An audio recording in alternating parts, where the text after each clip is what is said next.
Thank you, everybody, from our many European Studies affiliate faculty members. Thank you for coming.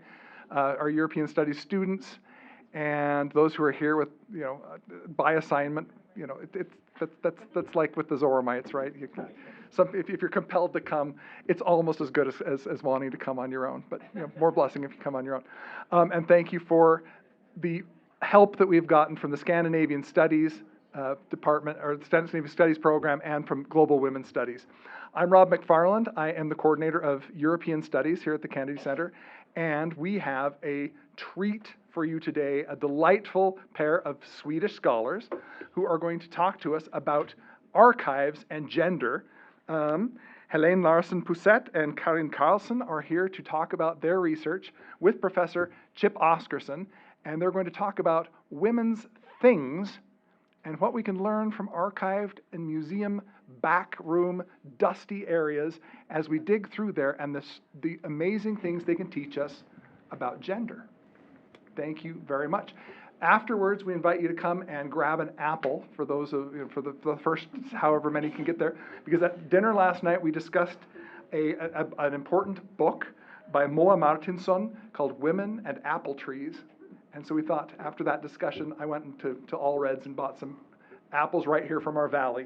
And so you're welcome to grab one on your way out. Without further ado, welcome to Cafe Europa.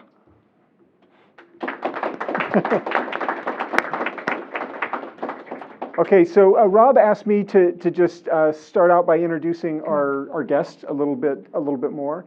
I need to preface all this by saying I am the least qualified person probably in this room to be moderating this discussion, other than I have a Swedish interest and specialty, but the specialties of our two guests are really remarkable, and their experience in the things that we're going to be talking about. I'll start with here to my left is Karin Karlsson.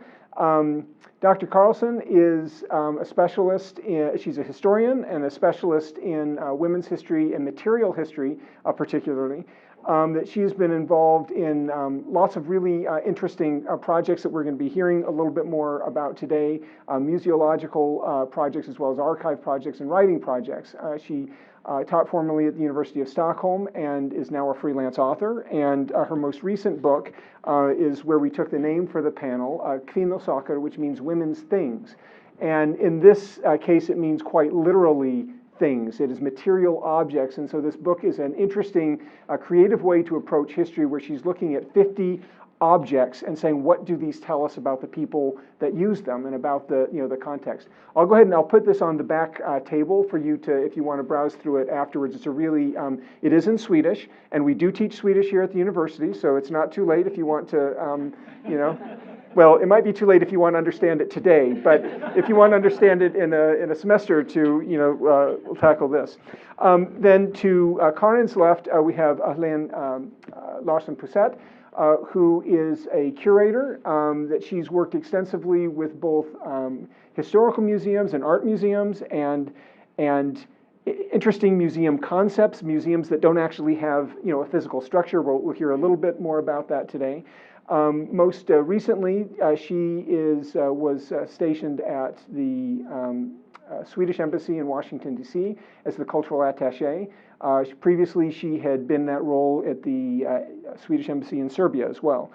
She has a really varied background, where she's not only done this kind of work at embassies, but she's also done some really interesting work going to places like Serbia and helping them to dig into their archives. And if those of you who know a little bit about Serbia, it's both recent and distant past, you know what a contested minefield this is. And so it takes a certain amount of bravery and gumption to be willing to take on these kinds of projects. Her most recent book is titled Archivism. This is in Swedish.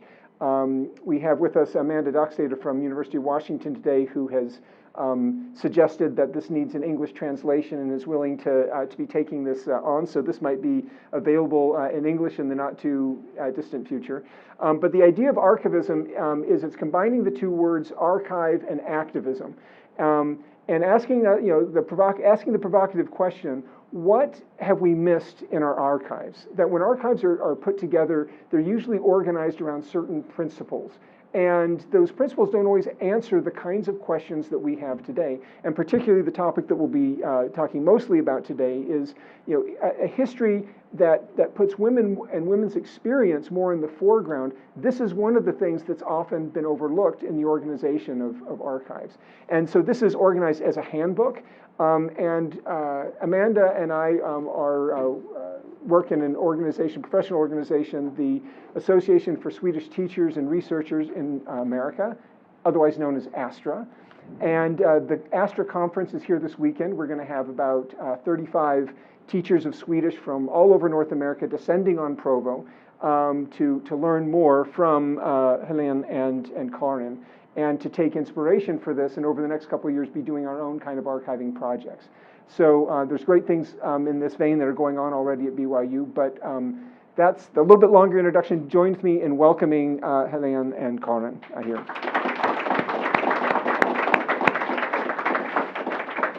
So what we thought that how we would organize this today, Cafe Europa is more informal, but it might be helpful for you to get a little bit of a deeper insight into concrete examples of what these remarkable people have done. And so they're each going to take about 10 minutes and go talk a little bit about what they do and why they do it. And then we're going to talk for another 15 minutes or so together in a little bit of an informal conversation, get a little bit philosophical, but also kind of get down to brass tacks. And then we'll be opening up the floor to you. So be thinking about questions that you have about these things. So Helene, do you want to start off? Perfect. Thank you for the invitation. I'm so happy to be here. And thank you, Amanda, that is sitting here as well. Thank you, thank you, thank you. And it's a pleasure for me to talk a little bit about my work. Of course, I've done, as you say, a lot of different stuff, but I will concentrate on some parts of it. And I've always been very interested in history writing. And I've always been very interested in how does that happen, history writing? How is history created? But also how is history used for different purposes? And how does museum collections and archives play a role in this history writing and the use of history?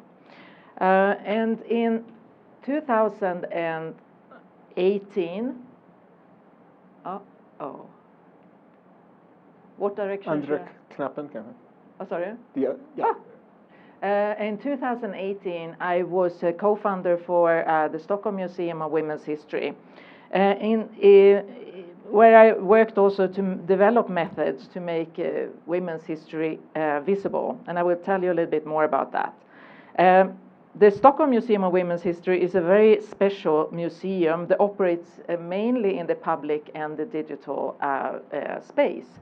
And we don't have our own building. So it's not a museum with a building. Uppsala. The Stockholm Museum of Women's History is a non-profit organization with a growing number of members. And I can mention some of them. It's the Royal Theatre in Stockholm. It's the Modern Museum of Art, the Maritime Museum, the History Museum, academic associations, also individual historians and art organizations. And these members organization they are a fantastic source of historic research, expertise. They have unique collections and archives. They have a broad experience of arranging activities and communication, and they have an audience, of course, and they have beautiful venues. And I would like to mention one of the women that is actually not part of the Swedish history, and that is this woman, Elsa Laula Renberg. But first I want to mention that for some years ago there was an investigation in Sweden about the history textbooks. And they could count the number of people in the history textbooks in Sweden, and only 15% of the named persons in the history textbooks were women. And if you look at the big city archive in Stockholm, an enormous big archive with a lot of personal archives, only 15% of the personal archives are women archives. So this is a real challenge. And one of the persons that are not in the Swedish history textbooks, perhaps now, she is coming there, Her name is Elsa Laula Renberg, and she's from the indigenous people Sami people from Sápmi. And the Sami people is the only indigenous people in Europe. And they are located in Norway, Finland, Sweden, and Russia. And they have been reindeer herding people mainly. Elsa Laura Renberg, she was an activist, and she actually started the first association for Sami rights in Sweden, or in the Nordic countries. And she was also the driving force for the first meeting between Sami organizations in this region. The 6th of February 1917. And the 6th of February is today the national day for the Sami people. A fantastic person that you couldn't find her in the Swedish history textbooks. So, history is created, expressed, and used all the time. History is created everywhere in society, at museums, in textbooks, in films, and in art, on internet, and in politics. History is used to build identity, brands, and society. History is also used to exercise power or ideologically to convince or mobilize groups in society. Different uses of histories is activated in different contexts and with different aims. So much of the history writing that is made comes from information and material from archives, we know that. But not all of us are present and visible in the archives. For example, women, but also different kind of minorities and children, rarely children. So why is that? Well, they are not named. Mainly, it's almost always the man that is named. And women are very bad at archiving themselves. So how do you do then? How can you find the women in the archives? Because despite we don't see them in the archives firsthand, they are there, of course, because women have always been part of the development of the society and have been very, very present in all different political spheres in society, but they are not really visible in the archives. Me and the head of research at the History Museum in Stockholm, we developed a method called History Labs. And a History Labs is a gathering of different kind of experts, interdisciplinary organization. It can be, you see on this photo, this is at the Maritime Museum in Stockholm, beautiful archive. And it's archivists, it's historians, it's journalists, it's artists, writers, together trying to unfold this archive. And the archive we're looking at here is from a sailing exhibition in 1883 to 1885. And on board on this huge ship was militaries, it was diplomats, but was also scientists. And they brought back to Sweden about 7,500 objects from different parts of the world, and they made a huge photo documentation of different cultures. And this material they took home is now the comparative collection to the Swedish matter life. So it's a comparative material, actually, when Sweden was formulating its own national identity in the 19th century. Another method that we have developed is archive excavations. And I want to give one example. At the Karolinska Institutet, it's one of the biggest research hospitals. Research hospitals in Stockholm. Also involved in the Nobel Prize in medicine. They have an archive called Face of AIDS, and that is an archive with more than 700 hours of documentary film from the HIV and AIDS epidemic from the 1980s and forward. And this is a fantastic material, but no visible women. So what we did together with the archive, we had an open call to researchers, writers, different kinds of people to actually make excavation in this archive to find women. And of course they found women. And despite that most persons in the world that have HIV and AIDS today, women, this archive was really lacking women stories. So, I'm soon ready. But we need to document our present as well to be able to create a fair history writing in the future. And one way of doing that is contemporary collecting. And I'm an ethnologue, so I've done a lot of contemporary collecting of especially difficult issues and difficult topics. So at the Stockholm Museum of Women's History, we started documentation of stories from the COVID pandemic. And it was about 150 women that answered this proposal from us. And it was very interesting to read the answers or these stories from the pandemic, because they differed a lot from the general stories about the pandemic, because women were working more in healthcare, but the domestic violence in the homes in Sweden grow during the pandemic, and I think it's the same here in the United States. So the stories were very, very different from the general idea of the pandemic and how people lived. And this is the book that Chip talked about a little bit. So it's a handbook.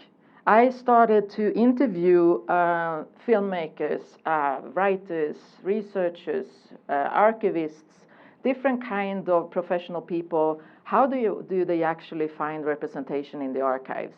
How do you do it? Because you need to have special tools, and you need to have different kind of eyes on a material to be able to find, for example, women. So, that is, these interviews is part of the first part of this handbook. That is about actually how do you do when you're looking in archive? How can you do it? The other part of this handbook is actually how do you archive yourself? Because historically, women have been lousy archiving themselves, and I suppose there are different reasons for that. Women perhaps don't think they have something important to archive. I don't know, bad self-confidence or whatever. But it has also been, of course, a political issue about that. So the second part of this book is about, okay, how do you do it? Really, really practical. Because we need to take we have a responsibility to archive ourselves.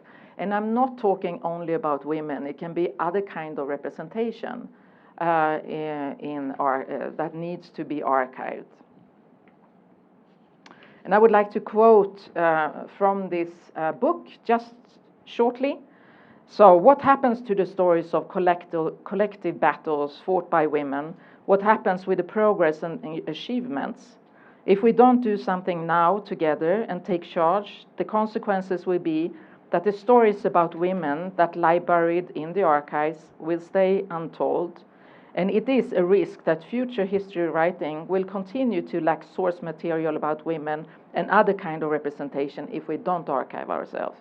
It is high time, a century after women won the right to vote in the United States and Sweden, for women to start archiving their lives, but in their own voice. We also must document and archive our present to achieve long-term change. And I would like to end with two photos. This is a project I started initiated when I came to the United States. I've been living and working at the Embassy of Sweden in Washington, D.C. for 4 years, and I just moved home to Sweden again. But this project is called We Hear You, a Climate Archive. I saw a performance at the Royal Theatre in Stockholm in January 2020. And it was a performance based on Greta Thunberg's international speeches. And I suppose you know about Greta Thunberg, the activist. And it was just mind-blowing. This performance just hit me. So when I got a job as a cultural attaché in the United States, I took the idea of this performance with me. And I presented it to Georgetown University in Washington, D.C. And when Biden signed the Paris Agreement again in January 2021, they opened up a new faculty called Earth Commons, dealing with climate issues and sustainable issues. And together with them and another faculty called the Laboratory for Global Performances and Politics, and the Royal Theatre in Stockholm. We started a huge program, a project. So what we have done, together with Caitlin Nassama Cassidy, theater director in New York, and she's an expert in storytelling. So we started to collect stories from all over the world, from young people, 77 young people around the world that are living the climate crisis today. So from Sri Lanka, Kenya, New Orleans, Sapmi, from all over the places. How does it feel to live in a moment in time when the nature and the surrounding where they are living are changing so quickly? And these 77 stories are available on climatearchive.com. You can use them, you can read them, you can use them, you can do whatever you want with them. Just tell me. It's nice for us to document this. We launched the whole project at Kennedy Center in Washington in March 2022. The other Kennedy Center. The other Kennedy. The other Kennedy Sorry, Center. sorry. Yeah. And we also have performed these stories at the big climate conferences around the world, in Egypt, Abu Dhabi, in Stockholm, and now Hirschhorn in DC as well. And this spring it was a big performance at the Royal Theatre in Stockholm based on these stories. Now, why do I tell this? This is because the City Archive in Stockholm have decided to archive the whole thing. They want to archive the 77 stories, but they also would like to archive the whole process, these 4 years of collaboration between an embassy, a Royal Theatre, and a university. Diplomacy, performing arts, and university science. And why do they want to do this? Because they don't have an archive of young people's engagement today. They don't have it. They don't have either an archive of collaboration during such a long period of time and an artistic process. So that's it.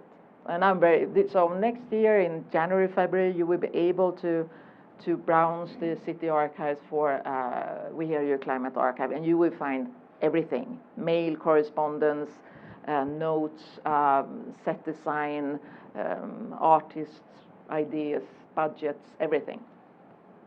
That Fantastic. was it. That'd be fantastic. Thank you. Karin, would you want to tell us a little bit about your work?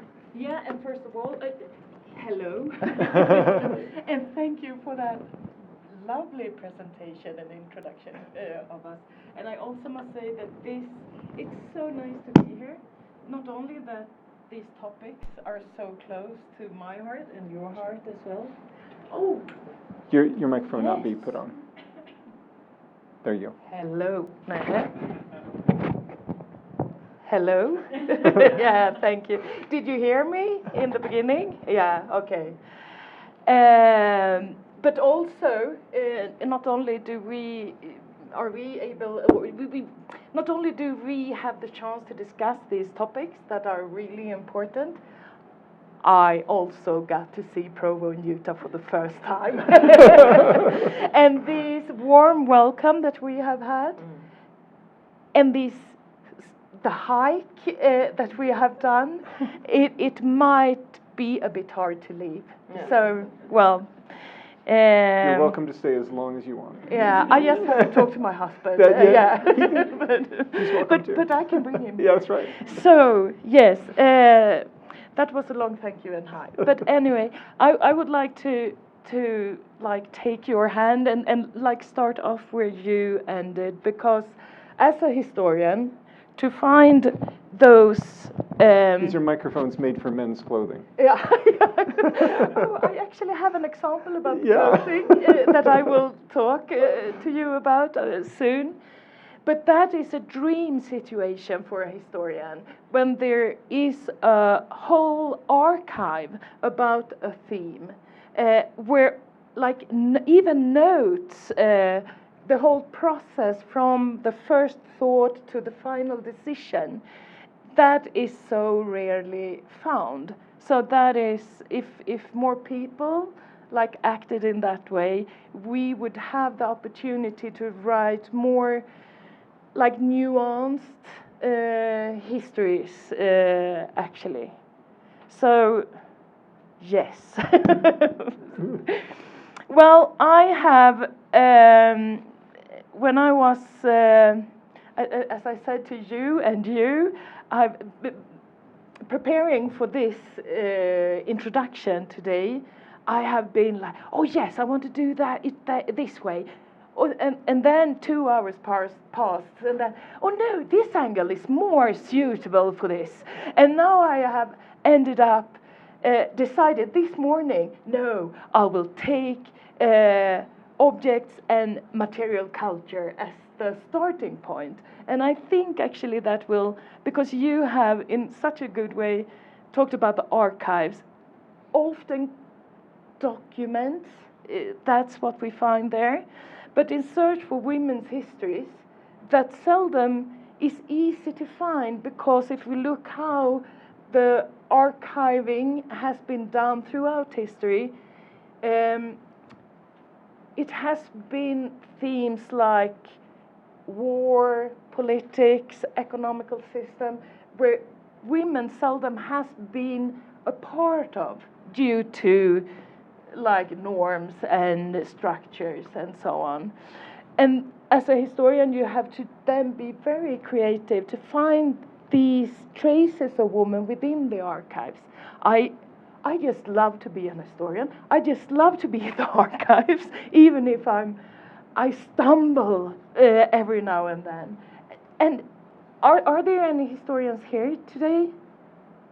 Hello, and hello all the others. After this as well, everyone would like to be historian, I think, after this. Everyone would, anyway, everyone would sometime, once in their life, you will enter an archive in search for something. And beside being a detective, my best tips is to learn to know an archivist and be the best friends, because they are the best guides within the archives. They know exactly what they have there, and you can pose those questions. I wonder about this, and you have this discussion, and this archivist can guide you into collections that you would never have thought about contained information about the subject that is of your interest. I haven't said anything about what I have planned to say yet, but that's because of you and how inspired I get through this. Oh yes, so hey, this is 3 examples of objects or like material culture that could actually help you to decode or where material culture and objects can help you to understand the history of women. The first one, this beautiful illustration by a Swedish illustrator that actually does a lot of work for you, US paper magazines and so on. So you might recognize her drawings. Anyway, that picture is from my book Kvinnosaker, and I got the question to write that book from Bonnier Fakta, a huge, large publishing company. And when you get a question, would you like to write this book with, like, through objects, write the history of women? I was like, yeah. And this was published together with the Stockholm Women History Museum during the time that you were the co-founder. So we met through the work with that book, and that was it was the hardest thing I've done, writing it, but also the most fun, and I learned so much. So that is, I love our work together there. So in that book, I have yes, object and material culture can be so good when you want to trace like the everyday life of women, because that is also seldom seen within the archives, but also the working class women, women that are not. You will find in the archives stories from women from the upper classes with more high status, where there have been knowledge about or a feeling of importance within certain families.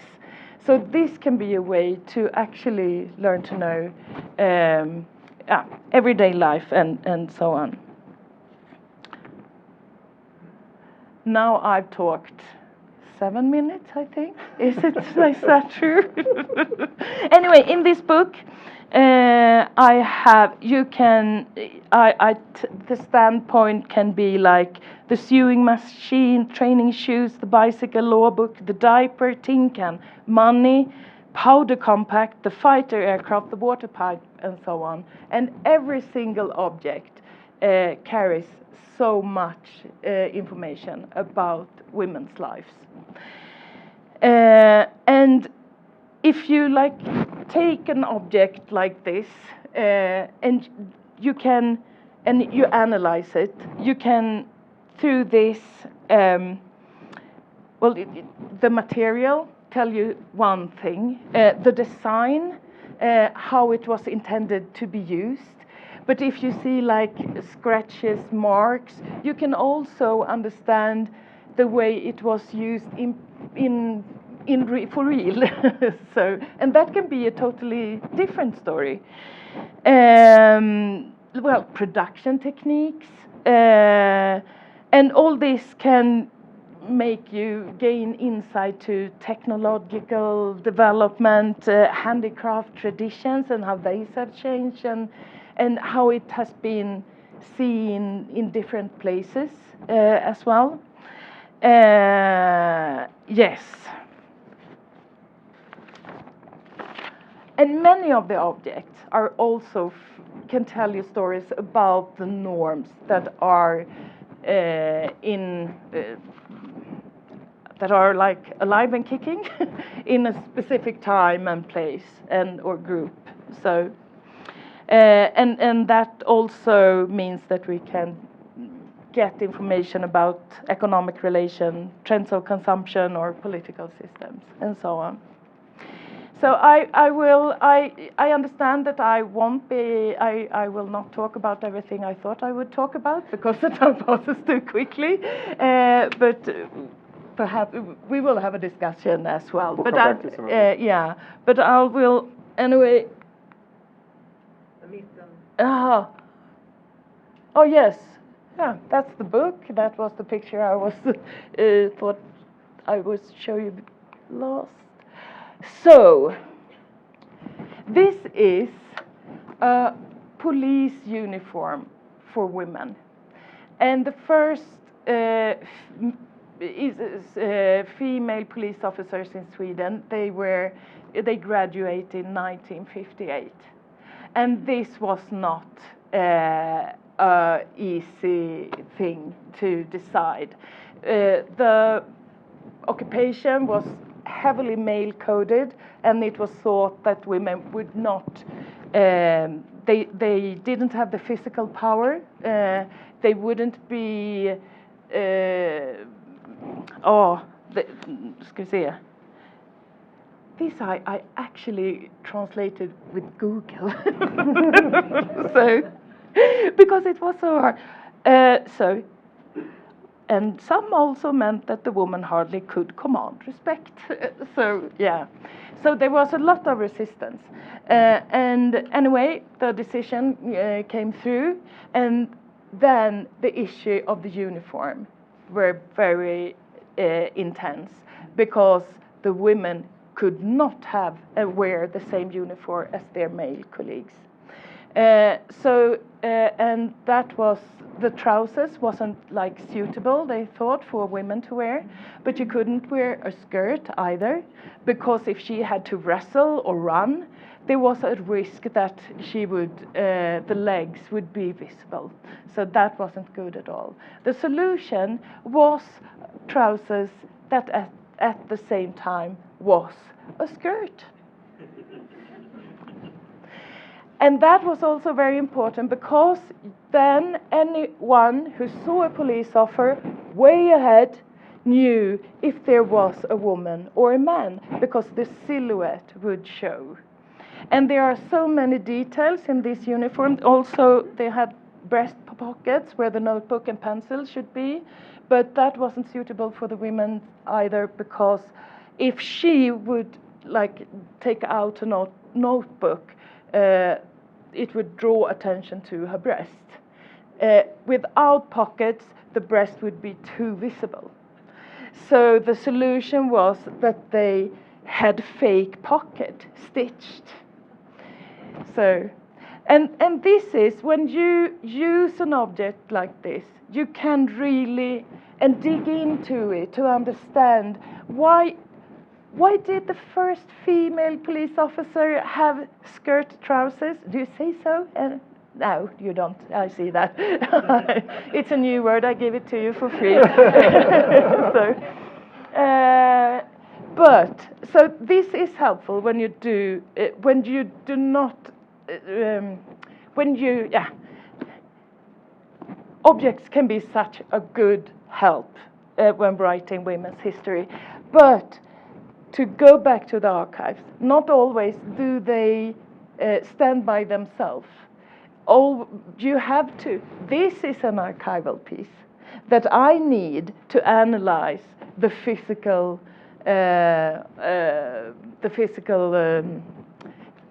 skirt trousers. But sometimes, and now I promise you, and very quickly. This is two projects I've been working with lately that you will not hear more about. But I worked, studied building drawings and physical houses in search for historical layers, but also I've actually written a manual in how to read building drawings from a gender perspective. And this is it's so interesting, and it's so actually rewarding when you enter a house with the gender glasses on. I've talked too long, so I just see. Oh yes, anyone going to Stockholm has been to Stockholm? Yes. Then go visit. Take a picture of this address, and then you visit the Bundsov building. And if you're there, give me a call, and I give you a guided tour around the area, because this is so interesting. Maids' entrances, tenants' entrances. Oh yes, much to say about this. Yes. And this was also an exhibition that I worked with lately there, designing motherhood, and from the US. So I learned to know 2 US curators as well. Oh no, I stopped there. I'm sorry. Yes. Hey. No, this is really, really good to get a sense of. Yeah, let's give them both a hand. Okay, so having looked at some specific examples, to take a step back and get the philosophical picture, I think we'll come back and to some of these specific examples. But where in your mind is history created? Where does history come from? On the one hand, a knee-jerk reaction might be, well, history is what's written in the textbooks. But that's actually usually a step or two. Yeah. Sometimes that's what's driving history writing. But history isn't always written. So where's history created in your mind? When I was working at the History Museum, it was very obvious that the History Museum was also part of this making. And it's a state institution, It's right? a state institution, and it started with the King's Museum in the 17th century, and then the National Museum in the 1860s that was built, and the collection that was formed. Just to mention, when the History Museum was actually launched in 1942, it was with a military exhibition to show the best military equipment Sweden had at that time during the Second World War, and it was also a way of mobilize soldiers for the war in case of Sweden would go into the Second World War. But the museum and the formation of the collection and the way they were putting the collection on show was also part of the making of the national history and the making of the Swedishness. And that is very obvious. You mentioned before Serbia. I was living there for a long time, and it was extremely interesting to see after the Balkan War, the first years after that period, how Serbia was part of the former Yugoslavia, and then Serbia had to formulate its own Serbian history and national identity, and what kind of stories and objects that was used actually to write this history. So I think the material, the collections, the archives are very, very important for the history writing. And of course you have politics that is very interesting to look at.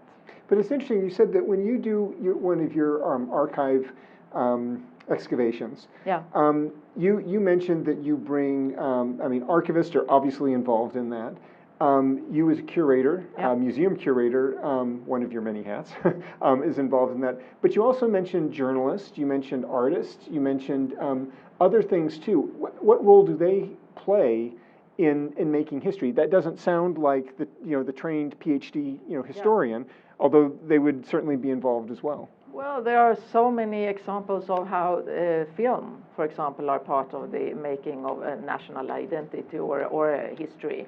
I was working for a while with Poland, and they did a very interesting documentary film. They said this is the true story about the Warsaw Uprising, and how they used fragments to put together a documentary film and put voices on it, and also put color on it, and then they said this is the true story of the Warsaw Uprising.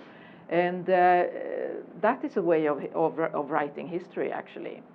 And it was not based on facts or science. It was based on something else, a will to form. And this documentary film, every school kid in Poland needs to see this film in the curriculum. It's part of the curriculum.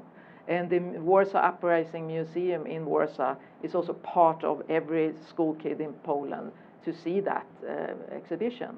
So culture is very important. You see how ideology is behind that. Yeah. Karin, how would you answer that question? Where is history created? Oh, I get so many. Like I've been taking notes now. So, but the first of all, you need to have something to make history of. And I was actually thinking about when I was backstage there with a technician, and it turned out that he recorded this meeting, not to be published, but as a to be archived. Yeah. So this has potential to be history. When we sit here at this moment. But I was also thinking about my role as a historian. I'm a privileged one, where I could do my training to be a historian in Sweden. I didn't have to pay for that training, for example. So it's also who has the possibility to study. But then so that is the historians write one type of make history in one way, but you talk about other ways, and I think that is so important. Also those who use the work that historians done and recreate stuff and make those stories visible for more people. I mean, this book is written like to be more popular and easier to understand. But how many people have read my dissertation? I mean, my supervisors. No, not even her. No. Well, it was quite many students actually, because it was a part of a course for several years. So, but they were forced to read it. And then we need other people who can reinterpret the things we do. Oh my, it's such a good question. It's so many layers. The political aspect as well as that you lifted is so important. I wonder if we, how deliberate we are in our cultures to invite people to participate in that process. I mean, I think we all do at some level or another. We consume media. We read books or we don't read books. We watch movies or we don't watch. Right? There's a way in which we always are being exposed to and that we participate in this history, but I don't know that we take a lot of opportunities to be deliberate in our participation of history. We were talking, one of the topics today is about archives, and maybe we have an idea in our mind that the archive is a vault, underneath a very imposing building somewhere that access is restricted to a few people, and that certainly is one model of archive, right? A lot of dust. And lots of dust, right? But I get the impression that you have a much more expansive understanding of what an archive is or might be. Yeah. Would you talk a little bit about that? I mean, you go from everything from popular objects, right, to archives that don't have any physical location, right? Yeah. Absolutely. I mean, there is a misunderstanding that everything that we post on digital media is archived, and that is a huge misunderstanding, because that's not an archive, not even your Instagram account or whatever, because it's a big companies that own your material, and in 50 years or 20 years, these platforms will be gone, and your material will be gone. You don't even own it. So, I mean, that is a huge misunderstanding. But to gather someone's material in a suitcase and put it on the attic, that is also an archive. And that has been extremely important when we have been writing the history of Europe. All these boxes and suitcases on attics that is found or dig down in the ground that we find and use in different ways. So an archive can be many different things. It can be film archives. Like I told, Face of AIDS, for example, documentary films can also be a very great source of information for history writing. Yeah. Thoughts? Yeah. I've been working so close with archivists in 2 different projects recently, and I was. And when the manual, the best practice guide I talked about, and I wrote a draft, and then they came, Karin. Archives and collection are 2 different things. And then I get this lecture about the difference. I don't have it in my body yet, but they are training me, so I will soon understand. So when you talk about archives with an archivist, they will have some definitions, I think. And the private archives the things that you collect and put on the addict, they aren't accessible, and that's a problem for me that I don't know about it. But when in my ongoing project about a silk weaving factory that I followed for 200 years, I have had the luck to stumble upon 2 private archives connected to this. And now both of them are going to be a part of an archive so that you all can visit and take part of that. Yeah. But that was only luck that I found it. And it's also yeah. important, but that doesn't mean that you should definitely archive yourself, and Yeah. if possible, put it in an archive. Yeah. And just comment on that, because in Sweden, I don't know about the US, but a museum collection or a museum archive is not by law accessible to everyone. But by law, a state archive in Sweden should be accessible to everyone. So that is also a big difference. Yes. And so, yeah. And sometimes some archives that are actually should be accessible to everyone are not. No. So That's true it's as well. really it's very complicated. Yeah. It is. Well, let's take a few minutes. I know some of you might need to get to a class. Is it okay for us to go to the hour? Is that the plan? If you need to get to a class that begins at 5 o'clock, you can discreetly slip out. But let's take your questions. What kinds of questions do you have for our guest here about? Raise your hand and we'll get a microphone to you. Ashlyn. I just think this is the most fascinating thing. I'm a global women's studies minor and a Scandinavian studies minor as well. So this is right up my alley. I love this so much. I have two questions for you. One, how can I get involved? Like, how is this something that I can continue here in the States? And then my second one is, I know you had that beautiful quote in your presentation about how when we have an archive, it is a sign of a healthy democracy. But why else is having an archive so important? Because a lot of the times it just feels like hey, we're here, we want to be noticed. I don't know. Well, involved, most of the Swedish archives are actually accessible from digital. I mean, so for the example, the ones we are creating now at the City Archive will be accessible for you to look into. And most of the material is in English, because it's we are American Swedish colleagues.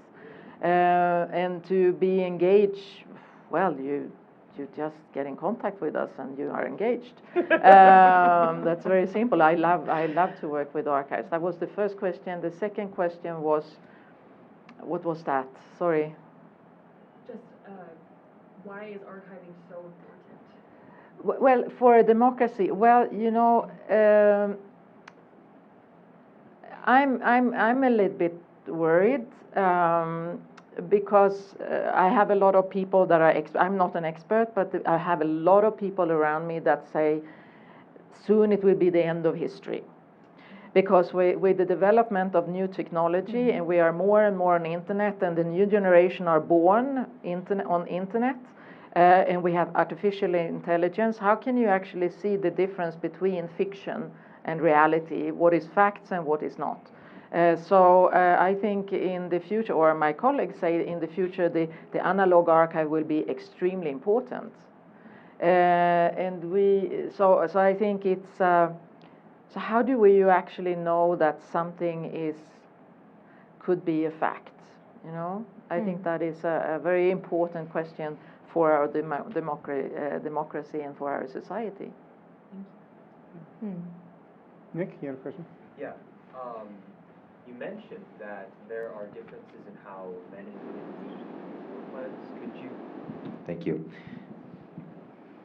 So you mentioned that there are differences in how men and women read things like floor plans, and this is important to me because I'm doing something with the College of Engineering called the Safety and Ethics Conference, and one of the presentations that I plan on having over there is a woman who's pretty high up in the oil and gas industry, and she's going to be talking about things like having feminine hygiene products in the oil and gas industry in like the break room, and how it's like, yeah, that's something women need. And so this is going to provide me more insight on how to work with women, especially as we make technical products. How do women view things like floor plans differently than men? I don't think that men and women read them differently, but if you and I read a floor plan and try to understand it, we can see how gender is mirrored in the floor plans. So, for example, we have the house I showed you. That is for, I mean, it was people who lived there had a lot of money. So it was the upper classes. So and the apartments were huge. I think the largest apartment had, I think it's 10 rooms. And then you can see a division between how the room are like clustered in different. So you have the kitchen area, and also like rooms that are connected to the kitchen, the maid's room. The male of the house did never enter that section. What happened there, like, stayed there. It was a totally different type of life that was carried out there. And then you have those like the parlor or the rooms for representation. And then you have like semi-private room where the fumoir or the men's room is. And I've looked at so many floor plans, and I've only seen a ladies' room once.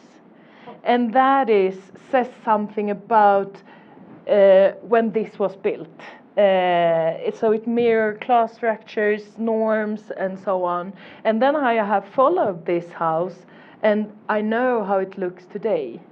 And then all the stages, when it mirrors a part of society, the development.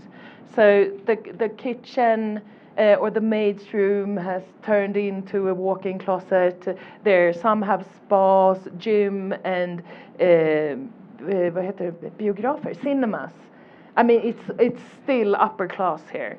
But then if you go and look at one of those tiny, small houses for the working class people, where with everything is done within one room, and it's crowded with people. And then think about the labor that women put out, the housework. How is that possible to be done in that physical environment without like water? You have an open like a stove with open fire. I get tired just thinking of it, but it really helps you to understand the everyday life and how different it can be. So, that was a long answer. I hope was it helpful for you? Yeah. So if I understand, it sounds like maybe not in how we read floor plans, but in how houses and rooms and things like that are designed or operated, depending on what has been traditionally defined as gender roles. Is that kind of how? Yeah, exactly. Okay. Yeah, very well put. I should have you as my, like,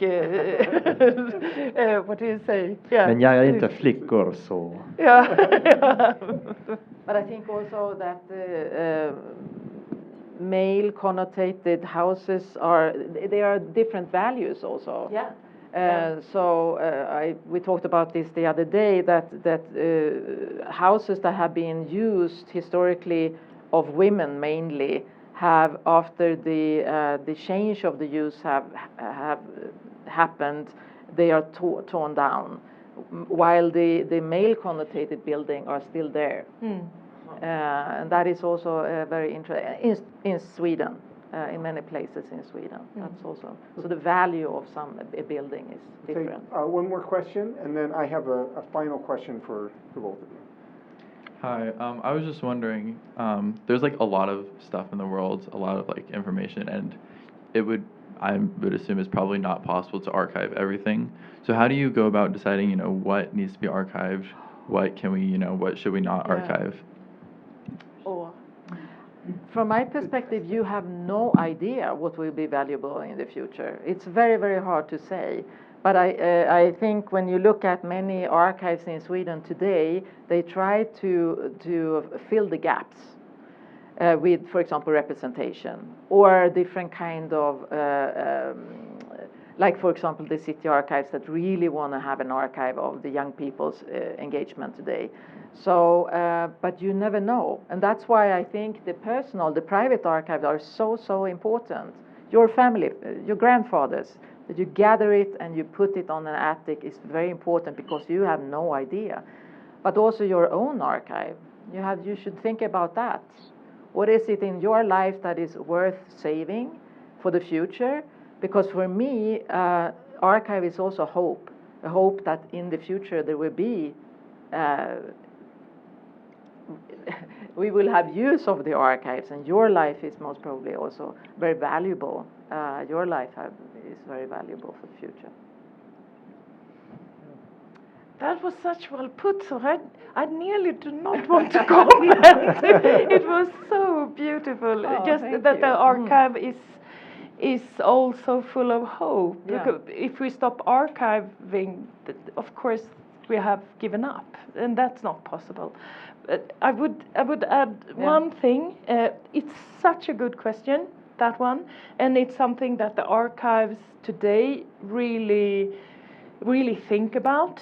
But how well this is thought out. I mean, the Stockholm City Museum, which I worked a lot with, they do like collect stories from groups of people that they have identified as we miss those voices in the archives. But how much they do, I'm convinced that in 2 decades, another historian will sit here as I and say, oh, well, 20 years ago, they were lousy at collecting and choosing, because things change all the time. And the question we found very important today, we can't imagine what questions that really needs attention in a decade, 2 or 50 or 100 years. We just have to do our best. But it's such a good question, because you have to be very aware of what you do collect. Yes. Mm-hmm.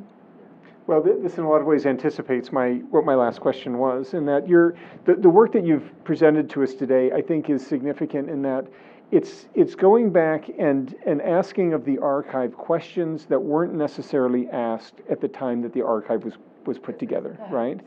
And so this question of what do we archive, and you've made this this point about the need to archive ourselves and our experience, and maybe we tend to think, well, who am I? I'm not important. I'm not, and I'm am likely not to be important in terms of being president of the United States, or right in some kind of prominent position this way or that way.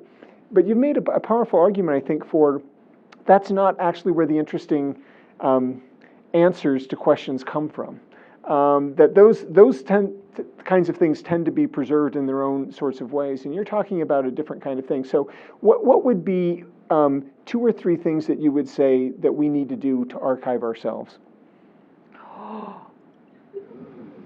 Or maybe not our lives personally, that might be that too, but what we can do from where we are as normal people to archive. Well, as an archive nerd, I would say just a few things, very simple. I like simplicity.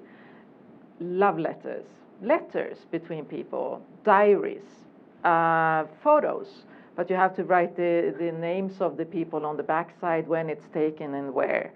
But also, correspondence. But it can also be, we talked about that before today, receipts. It can be theater performing notes or whatever.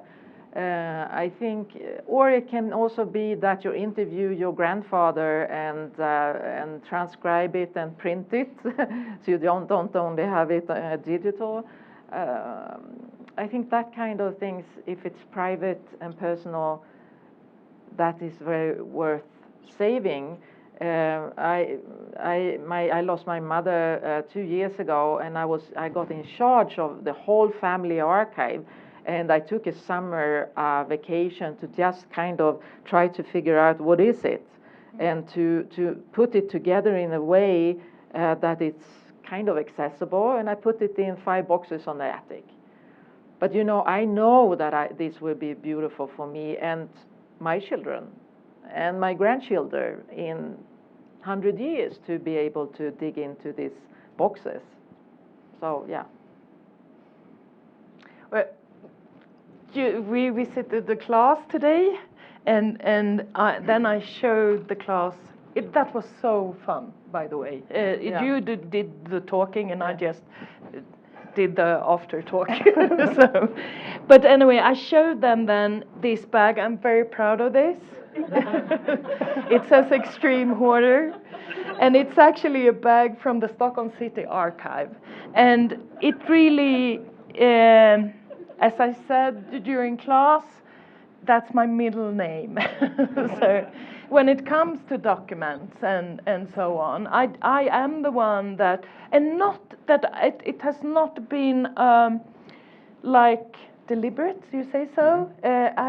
Something I've done to archive myself. I just can't through the theater ticket or the theater program, or so I have a lot of archive, actually very old archive boxes that I use. I also write diary. I have a lot of photos, but I don't know. And the correspondence today, the email, that is very important to find a way to archive that. Yeah. But I don't, and you may be angry now, but I don't know if I want anyone else to dig into my private archive, actually. But I don't want them yeah. to, my diaries, no. But if it's a personal archive, you decide. Yeah. Who will be able to look in it, and also when. Yeah. So I mean, if you create a personal archive, you're in charge, and I think that's beautiful. Oh, until I die, yeah. No. In Sweden, you make the decision. Okay. But I just have to mention. Can you imagine all the mail, the letters you've been, love letters, for example, that you have been writing to each other? And then they are gone. When your computer is and your email is gone, what are you going to? What is that? Yeah. You need somewhere to. You have to think about if you should print something that you think is very, very valuable. Perhaps you should. Yeah, we live in a digital dark age. Yes, we do. Oh, that must not be the last word. No. Hope. The archive is about hope. Well, thank you so much for your time taking and sharing this with us. Thank you. And please come up and talk to them. To come up and talk to our guests, but also would you say one or two words about the we have our apples set out back there, and tell them about women and apple trees. What's the connection? Why did we? Oh shit! Well, we were talking. You know more about Swedish literature, and we do. No, I don't know about that. We were talking over dinner about what we could do for something, and the suggestion was, well, we should do fruit. We are in apple season here in Utah, and why would we not be eating fresh apples, from the trees in the area? And I made this connection that Moa Martinsson is a prominent author from the 1930s, one of the few female proletarian authors. It was an important movement that documented everyday life. This is what they did. They were focusing on a class of people. And Women in Apple Trees is a remarkable book because of the way she turns that focus not only on the proletarian experience, that is the workers, but specifically on the women, which was different and it was unique. And there were unique pressures and hardships. And the apple orchard is kind of a metaphor in the book that goes over several generations. So enjoy the apples, and thank you again for joining us here. Thank you for having us.